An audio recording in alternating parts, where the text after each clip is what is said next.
Olá, começa agora o Agrocultura com as principais notícias do agronegócio. No programa de hoje você vai ver: de origem indígena, o polvilho de mandioca é indispensável em pães de queijo, biscoitos e outras receitas da culinária tradicional brasileira. Em Minas Gerais, uma cidade do antigo ciclo do ouro quer ser reconhecida também como a capital nacional do polvilho. Estudo do IBGE mostra que os solos do Paraná são os melhores do Brasil. O destaque é a terra roxa ou a terra vermelha, boa para qualquer tipo de cultivo. Fiscalização com drones ajuda a identificar até pequenas áreas desmatadas. Também consegue descobrir pragas em lavouras, logo que as primeiras plantas adoecem. E veja também: enquanto chove em muitos estados, no Rio Grande do Sul, a estiagem coloca em risco a safra de milho.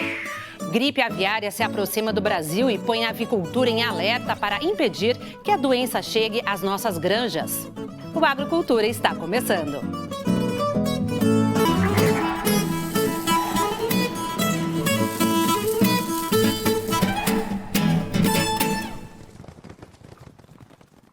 O polvilho, também chamado de fécula de mandioca, tem origem indígena e é ingrediente indispensável em receitas tradicionais da culinária brasileira, como biscoitos e pães de queijo.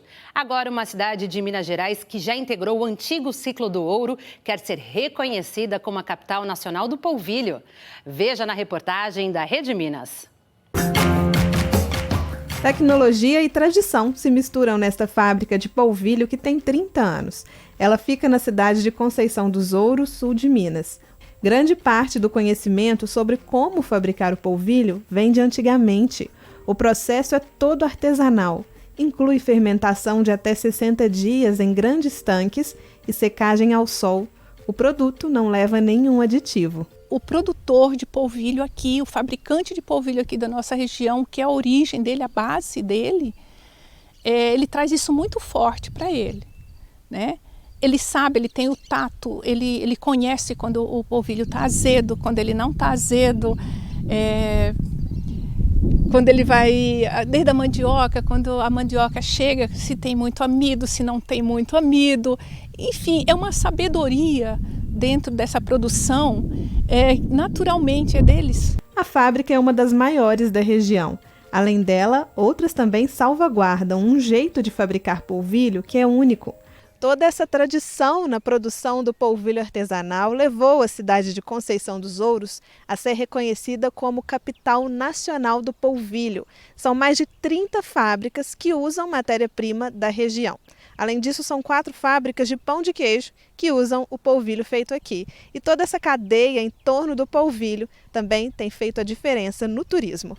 Do polvilho ao pão de queijo, a cidade constrói uma rota de turismo dedicada a explorar a fabricação desses produtos. Os visitantes terão a oportunidade de conhecer as fábricas como essa de pão de queijo e, é claro, de provar da receita mais mineira que existe. Estamos começando a preparar o comércio, a preparar a população para poder receber e mostrar isso, né, a quem vem visitar a Conceição dos Ouros. A pessoa vai conhecer como é a lavoura da mandioca, como é a produção do amido, né, a extração do amido, vai até a fábrica de polvilho, vai conhecer, vai nas residências na zona rural. Nós estamos preparando, né, juntamente com a Emater, a Secretaria de Agricultura, preparando esse pessoal também para demonstrar como faz o biscoito, como é feito, degustar isso em casa, né, nas casas das pessoas. É isso que a gente está buscando. Só uma questão de tempo para que nossa região ela possa assim, se expressar de uma maneira que seja vista com outro olhar, valorizando tudo o que a gente tem, que é um produto naturalmente fermentado e colocado na mesa do consumidor. Este prédio público guarda uma riqueza da arqueologia e que remonta à tradição do polvilho. Isso porque a ocupação indígena da região de Conceição dos Ouros é que resultou na tradição do uso da mandioca. Alguns destes artefatos têm mais de 700 anos. O nosso acervo ele é composto principalmente de urnas cerâmicas da tradição indígena Tupi-Guarani, né, de várias datas. Temos também componentes ósseos, material lítico, que são machadinhas, mão de pilão, materiais de pedra. E também o museu tem um acervo histórico, né, a partir da época do século XVIII, dos tropeiros, quando o local, o sul de Minas todo, na verdade, era um lugar de passagem, né, para as minas, e também do século XIX, com a implantação dos grandes latifúndios, as fazendas escravistas de produção de café, principalmente. E se a raiz é forte, a tradição perdura. Todos os anos, no mês de agosto, turistas chegam ao lugar para participar da Festa do Polvilho, uma comemoração que enche as ruas de Conceição dos Ouros e enche as panelas com o ingrediente cheio de história e que confere o sabor de uma visita à cidade. O IBGE organizou um ranking de solos para agricultura. O primeiro lugar ficou com o estado do Paraná, que tem a famosa Terra Roxa. De cor avermelhada, a terra roxa ou então terra vermelha é rica em nutrientes. A maioria das culturas se adapta bem ao solo dela. Soja, milho, trigo e por aí vai. E é dela que Ervin faz a renda familiar. A gente sabe que a terra é responsável, né, por essa produtividade aqui do Paraná. E a gente procura manter ela sempre fértil, procurar fazer com que ela é um dos pontos básicos, né, para que ela produza bem em lavoura. Aqui as produções não param. Tem cultura de verão e também de inverno. Em um ano normal a gente chega a colher mais de 400 sacos de milho e quase 200 sacos de soja. É lógico que depende não só a terra, né? A gente também depende dos tratos culturais e da chuva, né? E essa mesma terra que gera a renda para a família do Ervin e que leva as boas produções para o mercado, teve a melhor classificação em potencial agrícola do país.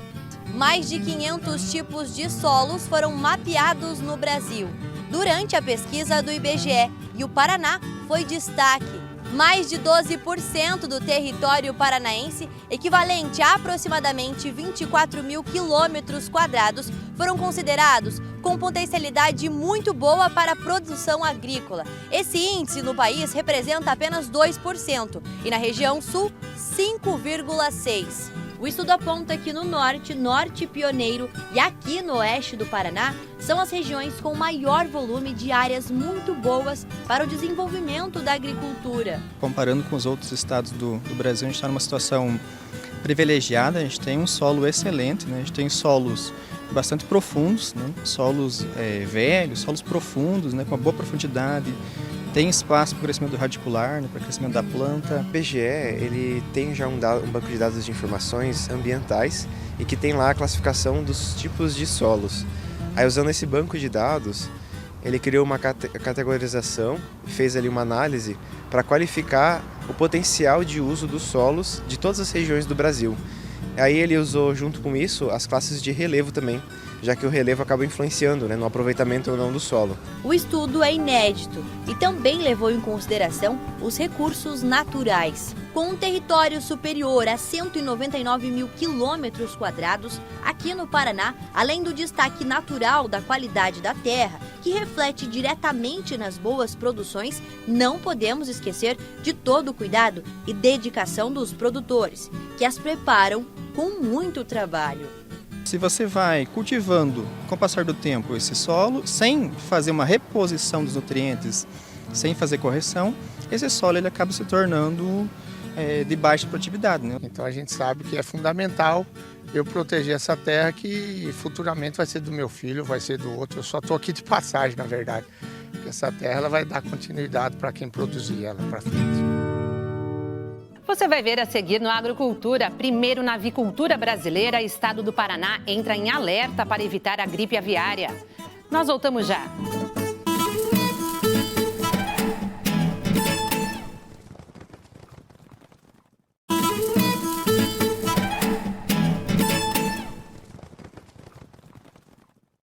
Confira agora as principais notícias do campo. A produção de trigo em 2022 atingiu um novo recorde de 9,5 milhões de toneladas. Segundo a Companhia Nacional de Abastecimento, esse valor é 23% maior que o da safra passada. O bom resultado é influenciado pelas condições de mercado. uma vez que a demanda pelo cereal segue aquecida e a oferta mundial está mais restrita. A Argentina deve apresentar quebra de safra devido às condições climáticas, assim como a Austrália. O aumento da produção na última safra possibilita uma exportação recorde para o grão. Ao mesmo tempo, o consumo interno também tende a apresentar crescimento em torno de 2%, estimado em aproximadamente 12 milhões de toneladas. E falando agora do milho, aqui no Rio Grande do Sul, esta semana vai ser decisiva para os produtores que já começam a enfrentar perdas nas lavouras por causa da falta de chuvas. Segundo a Emater, há municípios com perdas consideradas irreversíveis, inclusive com acionamento do Proagro. Na região de Santa Rosa, no noroeste do Rio Grande do Sul, há locais onde as perdas do plantio chegam a 90%. Até o final da semana passada, a estimativa da associação apresentava quebra de 10% da safra regional. A produção de soja em Mato Grosso do Sul deve alcançar 13,35 milhões de toneladas, um acréscimo de 49,4% em relação à safra de 2021-22. Essa também será a maior produção estadual da oleaginosa, conforme dados da série histórica da Conab, iniciada em 1977. Os números são do terceiro levantamento da safra de grãos, divulgado pela Companhia Nacional de Abastecimento, no último dia 8 de dezembro. Com 98% da semeadura concluída até o final do mês de novembro, os cultivos estão apresentando bom desenvolvimento.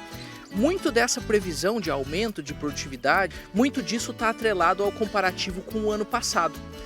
Safra 21-22 nós tivemos uma condição de estresse hídrico, principalmente da metade do estado para baixo, pegaram grandes regiões produtoras que derrubaram a nossa média de produtividade e também a nossa produção do estado de Mato Grosso do Sul. No comparativo com a safra 21-22, essa projeção de 38% a 40% de produção nos leva a patamares muito parecidos com as safras anteriores, em que nós tivemos um clima estável em todo o estado. O Brasil deve fechar 2022 com uma safra de café beneficiado maior que a do ano passado. São esperadas mais de 50 milhões de toneladas, o que representa um aumento de quase 7% em relação à safra 2021.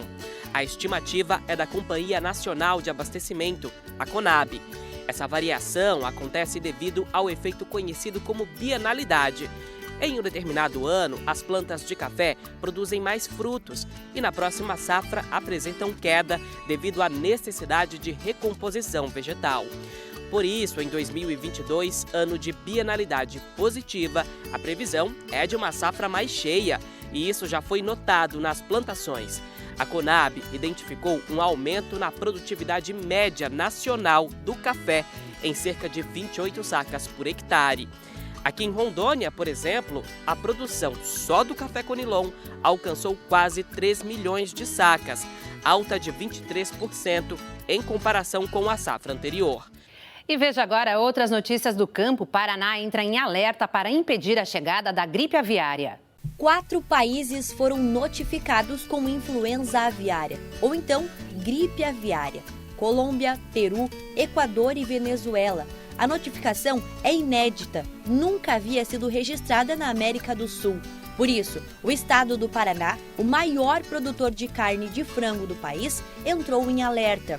A influenza aviária, também conhecida como gripe aviária, é uma doença que causa uma mortalidade muito aguda nos animais e principalmente a gente perde as exportações dos nossos produtos para os outros mercados. Neste momento, os serviços veterinários federais e estaduais reforçam as orientações para produtores e profissionais que atuam com granjas, já que a contaminação pode trazer grande impacto econômico. Em Cascavel, por exemplo, a maior produtora de frangos do Brasil, medidas já foram tomadas. Aqui são produzidas cerca de 20 milhões de aves ao ano, em 680 aviários da cidade. Somente nesta cooperativa, todos os dias, cerca de 240 mil frangos são abatidos. Por isso, os cuidados foram redobrados. Estamos recebendo todo o apoio do Ministério, ADAPAR, com as orientações e, no caso prático, nós, as empresas, fortalecendo todas as medidas de biosseguridade, que envolve não deixar pessoas estranhas entrar na produção, as questões também das barreiras de biosseguridade, ou seja, as instalações de arco-desinfecção de veículos, dos processos. Os países notificados já tiveram grandes prejuízos. Na América do Norte já havia registro do vírus, mas dessa vez os números aumentaram. Nos Estados Unidos, de acordo com o Departamento de Agricultura do país, mais de 50,54 milhões de aves foram mortas pela gripe aviária. Galinhas, perus e outras aves foram atingidas. Superou o número de mortes em um surto de 2015, 50,5 milhões. A transmissão do vírus pode acontecer por ar, água, alimentos, materiais contaminados e o contato com animais doentes. Portanto, a Agência de Defesa Agropecuária do Paraná reforça que a prevenção é responsabilidade de todos envolvidos nessa atividade. São medidas simples que podem evitar a introdução da doença na nossa agricultura comercial. Além disso, produtores rurais que tenham aves com algum sintoma nervoso, respiratório, uma mortalidade muito aguda, que entrem em contato com a ADAPAR para que seja feita a investigação. A seguir você vai ver, drones permitem fiscalizar desmatamento até em áreas pequenas e descobrir doenças nas lavouras. Nós voltamos já.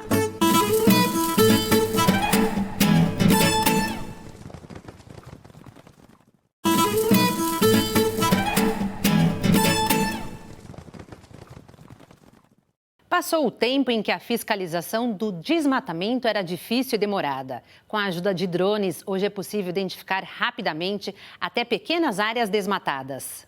No Espírito Santo, o Instituto de Defesa Agropecuária e Florestal usa drones de última geração para localizar desmatamento em propriedades rurais e também monitorar o aparecimento de pragas e doenças nas áreas de cultivo. O repórter Bruno Faustino mostra pra gente como funcionam esses equipamentos. Por trás da mata fechada, o verde virou cinza.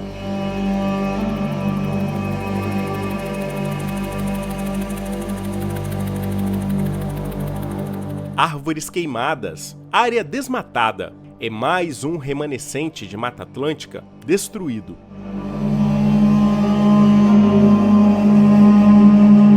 A descoberta só foi possível graças à tecnologia. Do alto, nada passa despercebido. Nós conseguimos pegar qualquer tentativa de burlar a legislação.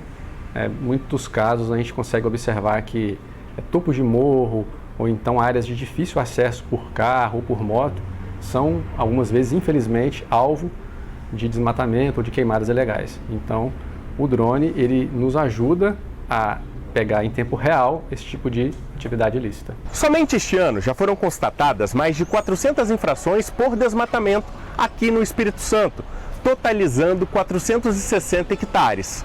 O Instituto de Defesa Agropecuária e Florestal do Espírito Santo, IDAF, é referência nesse trabalho de monitoramento da floresta e, para isso, conta com equipamentos de última geração. A categoria dos drones é muito vasta. Você tem desde drones muito pequenos, abaixo de 250 gramas, até drones bem grandes, acima de 25 quilos.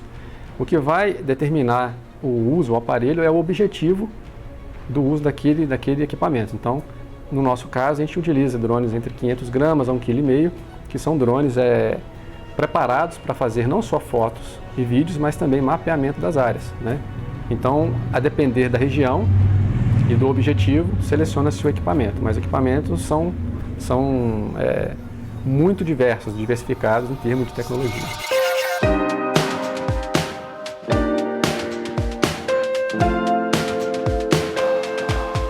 A captação das imagens é apenas o primeiro passo do trabalho. Depois, todo o material é analisado em programas que mostram detalhes aos fiscais. A gente tem um software pago, um software russo, de uma empresa russa, mas existem softwares gratuitos que você pode processar essas imagens e fazer o mapeamento gratuitamente. Nós aqui na instituição usamos esse software, como eu já disse, comprado, pago, e a gente consegue fazer ortofotos desses materiais. Com a ortofoto a gente consegue fazer a comparação, a gente consegue sobrepor em imagens de satélite, que tem uma resolução um pouco menor, e a gente consegue comparar se uma área foi desmatada anteriormente ou não, se ela continua sendo preservada ou se algum embargo continua sendo respeitado. Nesse sentido aí, conseguimos também calcular a área e volume de algumas infrações que a gente vê, né? E principalmente a gente ganhou muito em precisão. Antigamente você tinha que fazer a medição, um exemplo, né? Você tinha que calcular o tamanho de uma área que foi desmatada, né? Então dava um pouco mais de trabalho, né? Se você não tem muita qualidade da imagem. Tendo qualidade da imagem que o drone fornece, você consegue ter mais precisão e fazer a autuação, no caso, com mais assertividade. A qualidade da imagem é tão boa que você consegue, em muitos casos, até contar os indivíduos que foram suprimidos. E detalhe que essa imagem que eu estou mostrando para vocês, que foi mostrada, ela estava num processamento médio, ou seja, o equipamento ele ainda consegue ter mais definição ainda e produzir ainda imagens com mais qualidade. Quando eu cheguei no IDAF, a gente costumava parar com o carro na estrada, abrir um mapa de papel desse tamanho, que eu ficava louco para me localizar onde a gente estava. E hoje eu tenho tudo mapeado no tablet, eu faço sobrevoo com drone, então eu tenho tudo georreferenciado, geolocalizado, tudo. O que eu gastava serviço de uma semana, eu gasto em um dia e às vezes até menos. Do alto, a tecnologia também tem auxiliado os fiscais na localização e controle de pragas e doenças nas lavouras. Esse drone em particular, o que foi comprado para a nossa gerência, ele tem duas características importantes. A primeira, que é a geolocalização. Ele dá com precisão exata o local, o ponto onde ele está fazendo a fotografia ou a filmagem. E o mais importante é essa câmera multiespectral. Essa câmera ela é capaz de filmar diferentes comprimentos de onda da luz que é emitida. E o que isso quer dizer? Em uma lavoura, quando uma planta está doente, ela adquire uma coloração diferente. E muitas vezes, em lavouras muito grandes, essas colorações podem estar lá no meio da lavoura, de plantas doentes, o que a gente chama na agronomia de reboleira. E para facilitar a fiscalização e o acompanhamento dessas lavouras, o drone é capaz de sobrevoar toda a lavoura num período de tempo muito menor e indicando para a gente exatamente onde estão aquelas plantas que estão manifestando sintomas de doenças. E isso agiliza o trabalho de vocês? Agiliza demais, porque a gente tem que localizar plantas doentes antes que elas acabem propagando doença ou pragas para outras plantas e para a lavoura inteira. Então, quanto mais veloz for a nossa inspeção, mais a eficácia vai ser maior, porque a gente vai atingir o ponto certo para tratar ou eliminar aquelas plantas doentes. É muito importante conciliar a conservação com a produção rural, né? O IDAF não é uma instituição que quer acabar com a produção agrícola, quer atrapalhar, né, a produção de alimentos, não é nada disso. Eu acredito que com o trabalho de educação e de monitoramento e fiscalização, nós vamos chegar aí a ser referência mundial, quem sabe, na área de preservação, né? Então, eu acredito sim, eu acredito que isso está muito próximo de acontecer. Daqui para frente, com o avanço de tecnologias e com o nosso trabalho, o IDAF trabalha com muita garra e muito empenho nas atividades. Então, acredito que isso vai ser um dia, com certeza, realidade.